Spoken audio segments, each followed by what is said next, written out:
ಮಂಗಳೂರಿನ ಬಂದರು ಪ್ರದೇಶದ ಮಾರ್ಟ್ ಒಂದರಲ್ಲಿ ಕೆಲಸವನ್ನ ಮಾಡುತ್ತಿದ್ದ ಯುವತಿ 18 ವರ್ಷ ಪ್ರಾಯದ ಸಫನಾ ಎಂಬಾಕೆ ಮಾರ್ಚ್ 6ರಿಂದ ನಾಪತ್ತೆಯಾಗಿದ್ದಾಳೆ. ಈ ಬಗ್ಗೆ ಆಕೆಯ ತಾಯಿ ಚಮೇಲಿ ದೇವಿ ಎಂಬವರು ಪಣಂಬೂರು ಪೊಲೀಸ್ ಠಾಣೆಯಲ್ಲಿ ದೂರನ್ನು ದಾಖಲಿಸಿದ್ದಾರೆ. ಸಫನಾ ಅವರು 4 ಅಡಿ 8 ಇಂಚು ಎತ್ತರ, ಸಾಧಾರಣ ಕಪ್ಪು ಮೈಬಣ್ಣ, ದುಂಡು ಶರೀರವನ್ನ ಹೊಂದಿದ್ದು ಬಿಳಿ ಬಣ್ಣದ ನೆಟ್ಟಿರುವ ಚೂಡಿದಾರ್ ಮತ್ತು ನೀಲಿ ಬಣ್ಣದ ಜೀನ್ಸ್ ಪ್ಯಾಂಟ್ ಅನ್ನು ಧರಿಸಿದ್ದಾರೆ. ಹಿಂದಿ ಮತ್ತು ಭೋಜಪುರಿ ಭಾಷೆಯನ್ನ ಮಾತನಾಡುತ್ತಾಳೆ.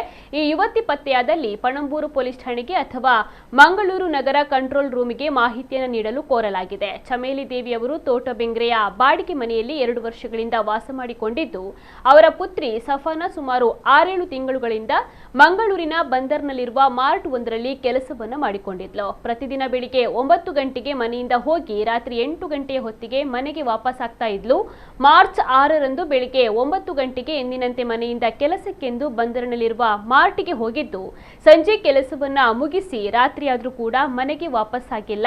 ನೆರೆಹೊರೆಯವರಲ್ಲಿ ವಿಚಾರಿಸಿದ್ದು ಎಲ್ಲಿಯೂ ಕೂಡ ಪತ್ತೆಯಾಗಿಲ್ಲ. ಆಕೆಯ ಮೊಬೈಲ್ ಫೋನ್ ಕೂಡ ಸ್ವಿಚ್ ಆಫ್ ಆಗಿರುತ್ತದೆ ಎಂಬುದಾಗಿ ದೂರಿನಲ್ಲಿ ತಿಳಿಸಲಾಗಿದೆ.